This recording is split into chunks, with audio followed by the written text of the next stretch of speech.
tardes a todos. Muchas gracias por acompañarnos el día de hoy. Agradecemos la generosa participación de nuestros invitados, Paulo Quiroz Gómez, Warren Corrales y Bernardo Van der Laat, quienes expondrán el tema Aporte y visión de innovación y nuevas tecnologías en el sector legal desde Legal Hackers, Costa Rica. A continuación me permito leer una síntesis curricular de los expositores. Paulo Quiroz Gómez, coordinador legal Hackers, licenciado en Derecho de la Universidad Latinoamericana de Ciencia y Tecnología, técnico superior en Inteligencia Artificial de la Universidad Creativa. Bernardo Van der Laat, coordinador legal Hackers, programa de maestría de Derecho de la Universidad de Northwestern Chicago, director general de Predictaville. Warren Corrales, Senior Associate Manager ESIJA Centroamérica y Caribe, profesor de la Universidad de Costa Rica, consultor legal de la Sala Constitucional de la Corte Suprema de Costa Rica, máster en Derecho de la Universidad Carlos III de Madrid. Sin mayor preámbulo, cedo la palabra a nuestros invitados. Un gusto poder estar con ustedes en representación de todos los miembros activos del capítulo de Costa Rica de Legal Hackers. Para nosotros es un honor poder compartir con Business Advocacy y este conversatorio también es una oportunidad para estrechar relaciones también a nivel regional y poder comunicar sobre los temas de innovación en un nivel cada vez más complejo, pero siempre accesible para el resto de la población. Así que esperamos que nuestra intervención sea lo más informativa y accesible para ustedes. Me permito presentarnos. Bueno, muchas gracias a la compañera Renata y a Gerald de Business Advocacy por esta introducción. Es un placer para nosotros estar aquí. En efecto, yo soy parte del equipo de coordinación del equipo de Legal Hackers y mi enfoque profesional ha sido completamente dirigido al tema de inteligencia artificial, ética algorítmica y abordaje de los algoritmos, todo el tema de operacionalización de ética. Le cedo la palabra a mi compañero Warren también para que él mismo se introduzca. Bueno, buenas tardes a todos allá en México y a las personas que nos están escuchando. Mucho gusto. De nuevo, repetir un poco, es un gusto y un placer estar acá con ustedes. Muchas gracias por la invitación. Como les estaba comentando, mi nombre es Warren Corrales. Yo trabajo para la firma ESIJA aquí en Costa Rica. Y bueno, vamos a estar hablando sobre estos temas que en verdad me apasionan mucho y que siento que podemos aportar un granito de arena para la cultura legal allá en México. Así que muchas gracias. Buenas, mi nombre es Bernardo Van der Laat. Yo soy el director de Predictaville. Predictaville es una firma que opera bajo esquemas alternativos de facturación, es principalmente lo que se conoce como un proveedor de servicios legales alternativos. Una firma, pues, queremos creer pionera en Costa Rica en este sentido. Y bueno, muchísimas gracias por la oportunidad y venimos aquí a compartir un poco las experiencias que hemos tenido adentrándonos en este mundo de la innovación legal y la implementación de la tecnología en el derecho. Gracias. Aquí en pantalla también coloco la imagen de Karima Sauman, que en su momento fue la que nos ayudó a hacer el lanzamiento inicial en el 2020. Ella fue la que nos introdujo a un equipo de estudiantes a generar una estrategia de sostenibilidad del capítulo en Costa Rica. Y pues parecía necesario, nos consideramos necesario haber colocado la imagen de ella también aquí, en referencia a su aporte y pues la oportunidad que nos dio, ¿no?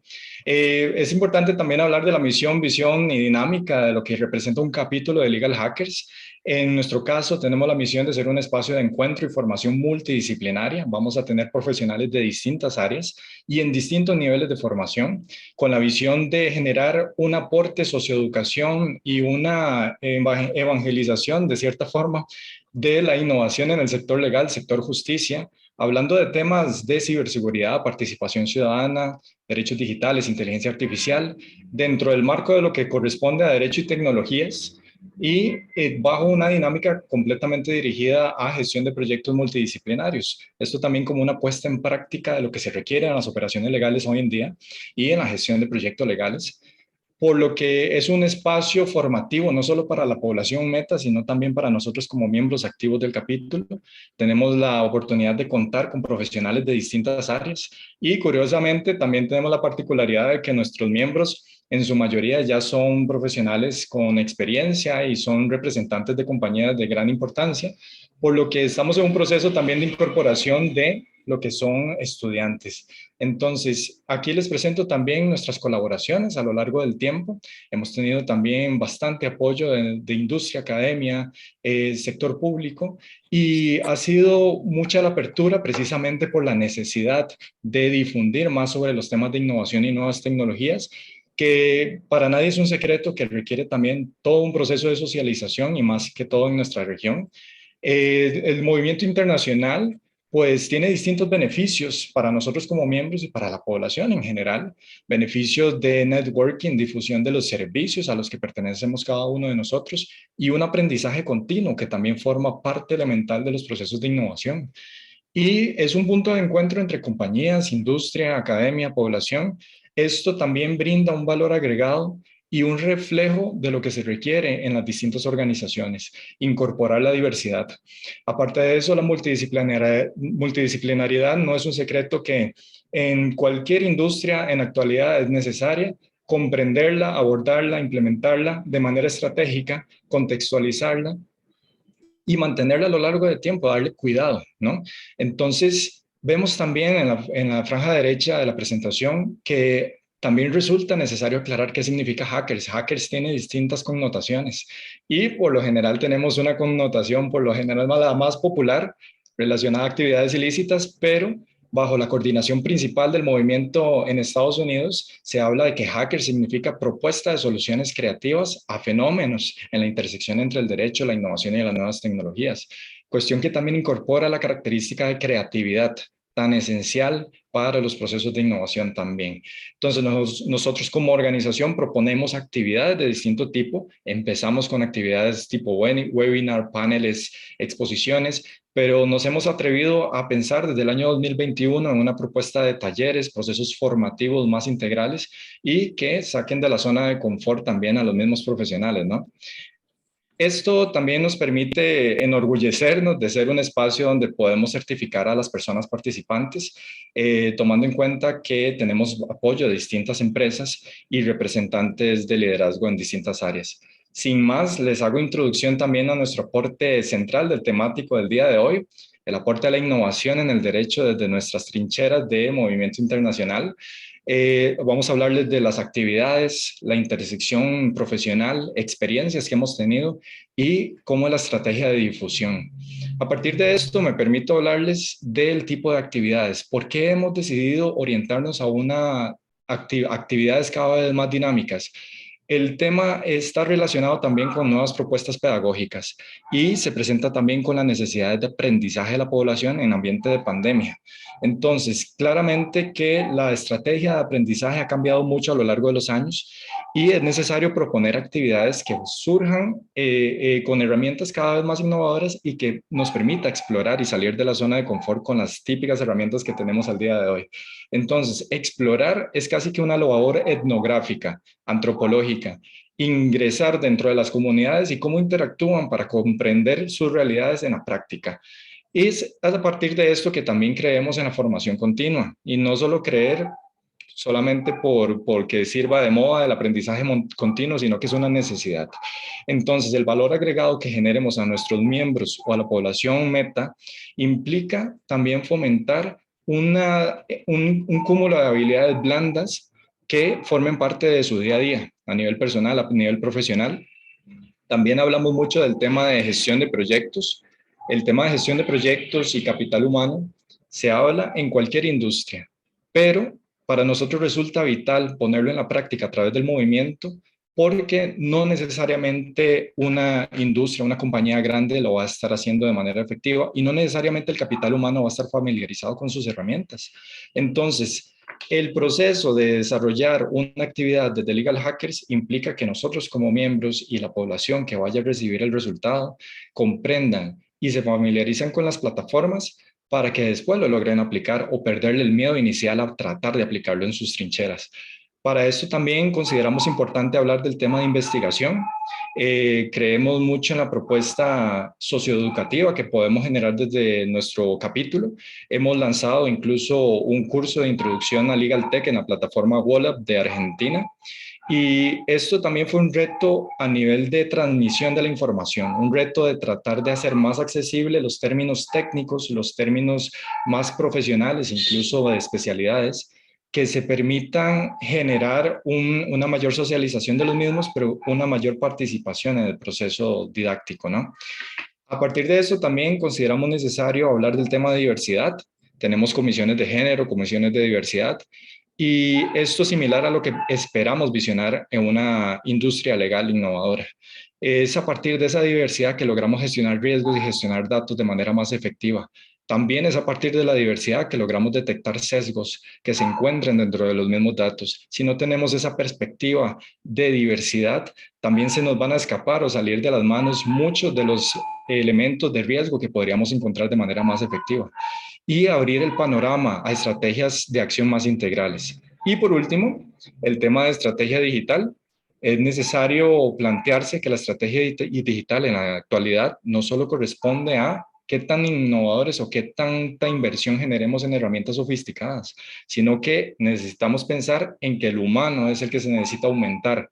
Así como pensamos en aumentar inteligencia artificial, pensemos en aumentar capital humano, que genere una proyección internacional desde sus capacidades específicas, sus enfoques profesionales cada vez más específicos.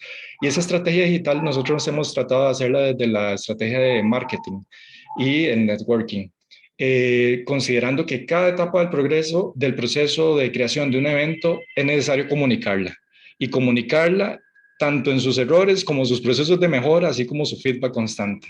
Es de esa forma que aquí simplemente he mostrado un panorama de cómo nosotros pensamos la creación de proyectos y eventos, y cómo tratamos de que ese proceso de principio a fin se vea reflejado en nuestros trabajos, en nuestras profesiones, especialidades, y que sea un valor agregado para nosotros como miembros y coordinadores, pero también para la población meta. Le cedo la palabra a Warren.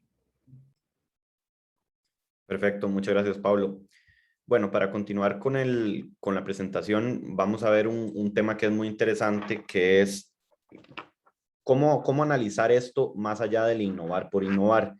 Porque últimamente lo que nosotros hemos podido ver o podemos vislumbrar de un futuro en el derecho es que las personas están queriendo como innovar solamente por el hecho de innovar y no dar un valor agregado, digamos, al uso de las tecnologías en el derecho. Y ahí es donde nosotros tenemos que tener mucho cuidado y llevar un poco la mano o la voz cantante para evitar, digamos, ese tipo de prácticas, que no solamente sea innovar por sacar un producto al mercado y listo, sino que ojalá ese producto vaya a satisfacer una necesidad real de las personas. Entonces, ¿qué significa eso en el mundo del derecho? Bueno, nosotros estamos ahorita jugando con varios jugadores clave, ¿no? Los datos, por supuesto, que cada vez adquieren muchísimo más interés y valor, pero entonces también como operadores del derecho tenemos que pensar en su regulación. ¿Cómo hago yo para proteger esos datos y que no se estén usando de manera indebida? Eso nos lleva a hablar un poquitito de los derechos digitales. Y aquí, junto con la responsabilidad, quiero hacer un hincapié. Nosotros tenemos que entender que esta nueva tecnologías o esta nueva visión del derecho también trae aparejado derechos, y en este caso pues le llamamos derechos digitales, y por supuesto que aparejado a ello va a llevar de la mano una responsabilidad. ¿Qué significa eso? Que si bien cuando nosotros utilizamos una red social o utilizamos alguna tecnología aplicada al derecho en nuestra vida cotidiana, tenemos que entender que así como tenemos derechos que nos van a proteger de su uso o de su mal uso, también tenemos que entender que va a llevar consigo una responsabilidad de cada usuario. Existe como el mito o el pensamiento generalizado en los habitantes, dependiendo del país, pero esto es algo muy generalizado, como que no existiera una responsabilidad cuando nosotros utilizamos algún tipo de red social. La gente se ha escudado un poco en el anonimato que presentan estas redes sociales o estas nuevas tecnologías, pero eso en ningún lugar demuestra o descifra que no vaya a haber una responsabilidad del operador o del usuario de esa red social o de esa nueva tecnología, etcétera. Entonces, para empezar la introducción y ya entrar en detalle sobre la presentación, sí quería dejarles claro que El hecho de que nosotros hablemos de esto no significa que estamos desprovistos de un manto del derecho como lo estamos en la vida en el plano físico, pero al igual vamos a tener responsabilidades de nuestras actuaciones en ese plano digital, al igual que lo tendríamos en el plano físico. Eso para poder entender lo que ahora les voy a comentar. ¿Qué son algunas de estas cuestiones que yo llamo, o que aquí en el capítulo llamamos innovar por innovar, y que no queremos hacer eso desde Legal Hackers? Es el networking y trabajo en equipo. Pablo ya nos introducía un poco en el tema, y bueno, nosotros lo que queremos es conocer otros escenarios, saber cómo funciona el tema de la protección de datos en España, en México, en nuestros países centroamericanos. Eso es parte de ese networking, y para ello necesariamente vamos a necesitar un trabajo en equipo para poder analizar distintas aristas y fenómenos, y entonces poder empezar a dar unas soluciones mucho más creativas, que es lo que no se nos hubiera ocurrido solamente en Costa Rica, sin conocer el desarrollo que ya existe en otros países. Dicho eso, lo que queremos bueno, queremos adaptarnos a los recursos que existen y al uso de las tecnologías, pero para poder hacer eso nosotros necesitamos entender las tecnologías, porque una cosa es que las tecnologías existan, pero si solo las saben utilizar quienes las crearon, pues de nada nos sirve. Entonces, dentro de ese innovar por innovar, que es lo que nosotros pretendemos evitar, pues queremos dar una asesoría, una especialización para poder entender este uso de las tecnologías y también adaptarnos a esos nuevos recursos. De nada nos sirve seguir utilizando recursos antiguos si hay muchísimos a la disposición de las personas a los que podemos utilizar y podemos sacarles mucho más provecho. Entonces, en ese más allá de innovar por innovar, tenemos que tener claro, que es un poco lo que les introducía al principio, tenemos que tener claro que esto siempre se debe ver desde la esfera de los derechos humanos. ¿Qué significa eso? Que mis derechos constitucionales o mis derechos fundamentales, a pesar de estar en esta vida lejos de lo físico, siempre van a ser igualmente respetados y siguen existiendo en ese plano digital. Como les dije anteriormente, no solamente por el hecho de que nosotros estemos detrás de un computador o que no pongamos nuestro nombre en alguna interacción que tengamos llamemos metaverso o llamemos alguna red social, igual nuestros derechos humanos están ahí contemplados. Y si alguien comete algún ilícito, alguien pues nos dice o utiliza nuestra imagen de alguna manera en la que nosotros no estemos de acuerdo, o nuestros datos personales, ahí siguen existiendo todos nuestros derechos humanos y fundamentales para hacer uso de ellos y para presentarlos en caso de que tengamos algún tipo de problema, o más bien que nosotros seamos quienes creamos el problema. Ahora, muy importante, como les dije antes, esto que les vengo a decir, de nada serviría que yo se los diga si no está plasmado en un cuerpo normativo, ¿no? Si bien es cierto, muchas de estas tecnologías pretenden la desregulación, de lo cual yo también estoy consciente de ello, e incluso hasta lo aplaudo, sí necesitamos tener un marco normativo general que nos dicte esas pautas, porque si las personas no saben que al utilizar las redes o las nuevas tecnologías pueden incurrir en responsabilidad, menos van a saber que existe un cuerpo normativo que los puede proteger. Entonces, eso es un reto país.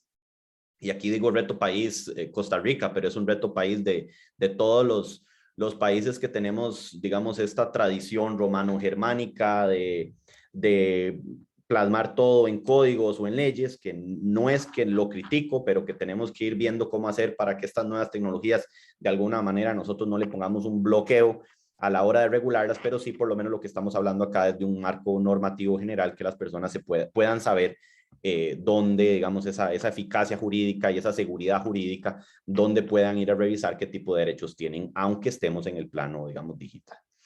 Ya por último, bueno, obviamente el tema de difusión y comunicación, ya esto es un tema más de legal hackers, que todo esto que nosotros le estamos diciendo a ustedes tampoco serviría de mucho si solo Paulo, Bernardo y yo nos sentamos a tomar un café a hablar de eso. O sea, lo que nosotros queremos es difundir esta información, queremos comunicar a la población, queremos que las personas sepan qué es este nuevo mundo, cómo pueden protegerse, de qué manera el país está detrás de una tecnología aún mayor para buscar protegerse, y aún más importante, de qué manera podemos compenetrarnos con el resto de países, digamos, como les dije ahora, de nuestra misma tradición jurídica, incluso los que no son, digamos, del civil law, igual tenemos mucho que aprender de ellos. Entonces, básicamente en ese deseo, en esas aras de buscar mayor desarrollo es que nosotros pretendemos esta difusión y comunicación con todo el sector de la población en general y no solamente, digamos, las personas que son estudiadas en derecho. Y por último, que es un tema muy importante, es que tenemos que desarrollar un sentido de pertenencia, porque como les he venido diciendo anteriormente, de nada sirve que nosotros logremos difundir y comunicar todos estos derechos y comentar que existe una regulación y que los datos son muy importantes si no existe un sentido de pertenencia a la tecnología. Si es algo que todavía el ser humano común tiene una desidia de conocer y más bien se aparta porque lo que no conozco me da miedo, entonces muy difícilmente vamos a lograr que la población se beneficie de esto. Y al final eso no es lo que nosotros queremos. Nosotros no queremos que una parte pequeña de la población sea la que le saque todo el provecho a la tecnología y la gran mayoría de la población siga en una edad de piedra donde prefieren ir a las instituciones en lugar de utilizar, digamos, los bots o presentar documentos en físico versus digital. O sea, nosotros queremos que la gente se sienta que pertenece a esta nueva realidad y no más bien que le da miedo y entonces se aleja, digamos, de esa realidad, haciendo que no se respeten, como decíamos antes, sus derechos fundamentales o sus derechos humanos. Entonces, para terminar, bueno, esto es un impacto de un movimiento internacional, no solo desde Legal Hackers, sino que creo que de manera general, para pretender que todo el mundo se sienta identificado con las tecnologías y que pueda aprovechar ese valor agregado que estas brindan, más allá, como les digo, de innovar por innovar. Muchas gracias. Le doy la palabra a Bernardo ahora. Bueno, muchísimas gracias de nuevo. Y aquí, bueno, vamos, lo que voy a hacer esta tarde es llevarlos a hacerles un repaso de las diferentes experiencias que hemos tenido en esta aventura que ha sido Predictabil, y un esfuerzo, digamos, que hemos hecho por posicionar realmente en Costa Rica varios temas. Primero, el uso de la tecnología en el derecho y segundo, aparejar ese uso de tecnología a un uso eficiente de los recursos y de una mejor oferta en cuanto a estructuras alternativas de facturación. ¿Y cómo empezamos? Enfoque de servicio al cliente. Realmente, si ustedes se ponen a pensar, la industria del derecho ha sido bastante, ¿cómo lo digo?, ajena al consumidor, ajena al cliente. Realmente, no creo que no hay una cultura grande de realmente procurar un servicio de muchísimo valor agregado al cliente. Claramente hay excelentes profesionales que contestan rápido, que dan una buena servicio, que son excelentes técnicos, pero realmente todavía es, y así lo perciben los clientes, es una profesión, como lo digo, bastante fría, bastante distante, ¿verdad? Creo que debería de procurarse una mayor cercanía, una mayor accesibilidad del derecho para alcanzar ese concepto que yo llamo la democratización del derecho. Realmente llevarle al usuario un servicio de excelente calidad a un precio, ¿cómo es que se llama? Accesible y sobre todo fijo. Y a eso me lleva ahorita a saltar a uno de los grandes temas, que es el tema de facturación por hora y las diferentes, digamos, esquemas tradicionales que existen en el derecho para facturar. Pero antes de eso, me gustaría entender, o tocar el tema de cómo ha sido esa transición, ¿verdad? De cómo el derecho realmente ha sido esta estructura piramidal, ¿verdad? Tan ajena al usuario, y cómo de cierta manera ya estamos viendo ver pinceladas de cómo se está transformando y siendo un poquito más cercana a lo que es el usuario. Si ustedes se ponen a pensar, digamos, los jugadores tradicionales en el mundo del derecho son las firmas de abogados, ¿verdad? Que como lo digo, son estructuras muy piramidales, ¿verdad? Con socios, asociados senior, asociados junior, etcétera, a los cuales es muy difícil a veces alcanzar, ¿verdad? A veces vemos que hay que pasar por toda una, ¿cómo es que se llama? Lista de profesionales, ¿verdad? De recepcionistas, secretarios, de derecho, asistente, para llegar al socio y hacerle una consulta, y eso no tiene por qué ser así. Y para eso existen herramientas tecnológicas que permiten esa accesibilidad a datos, a un servicio eficiente y por un precio, digamos, más accesible y fijo. Y eso no solo repercute en un mejor servicio al cliente, sino que además permite, digamos, al abogado enfocarse en lo que realmente importa, servicio técnico especializado y tal vez el día a día, pues dejarlo a esta automatización.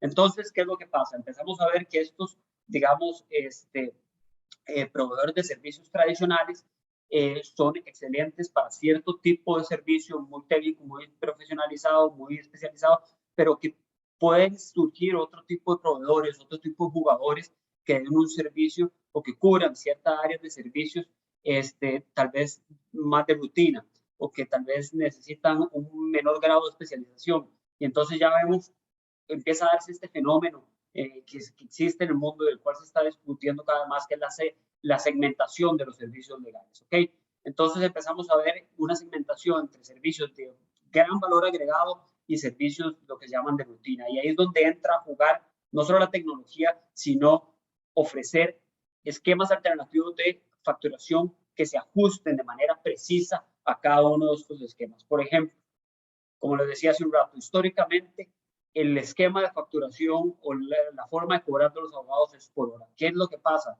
Que esto es una métrica bastante, ¿cómo decirlo?, poco eficiente. ¿Por qué? Porque al final el abogado, entre más facture, ¿verdad?, más gana.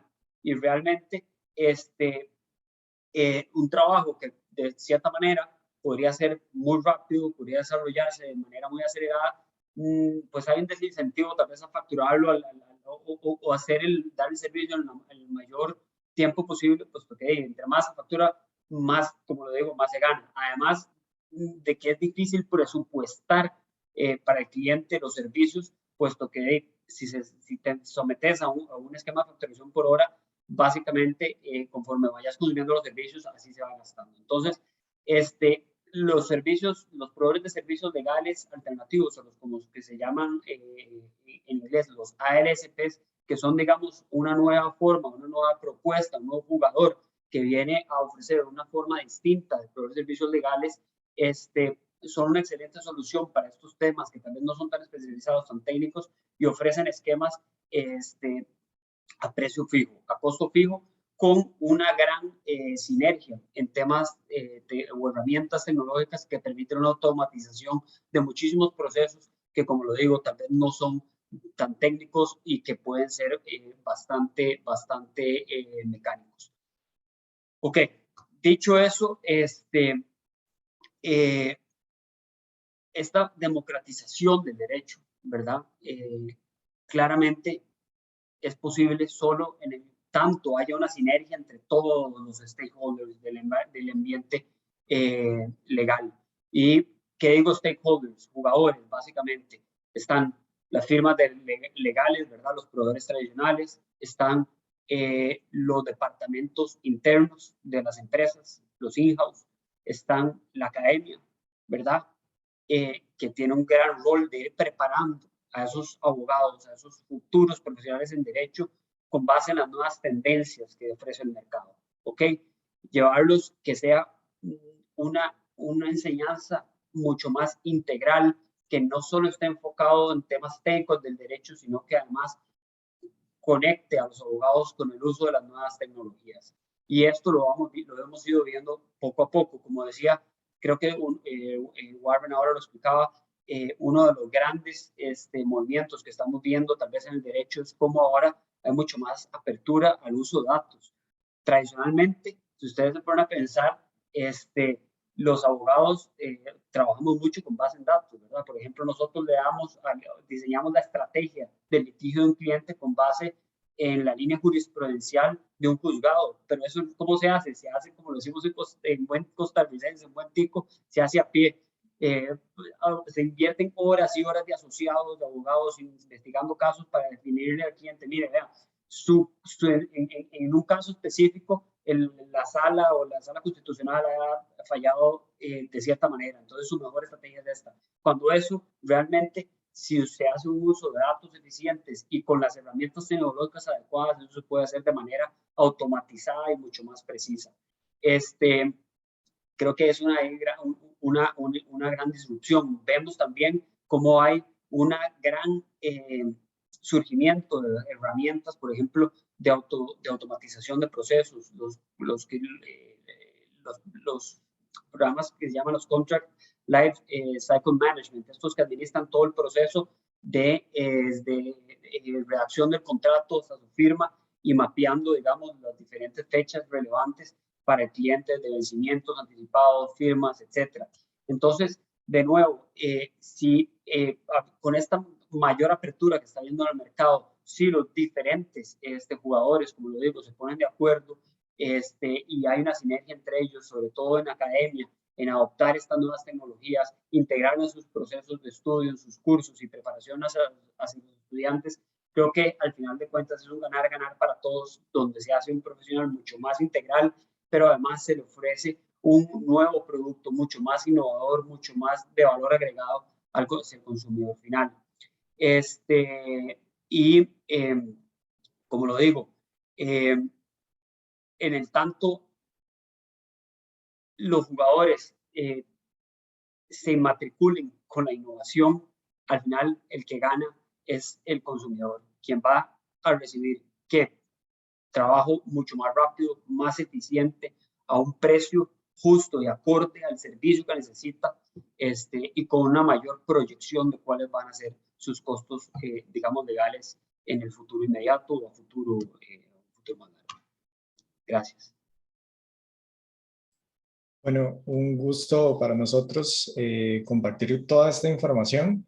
Siempre manejamos una serie de recursos dentro de la página web de Legal Hackers, que está potenciada por la plataforma Beacons. Ahí compartimos artículos científicos, videos de interés, videos didácticos. Lo hacemos por temporadas. La última temporada que tuvimos de repositorio de materiales fue de servicios legales alternativos. Y ahí pueden encontrar artículos que utilizamos como base para plantear nuestras actividades.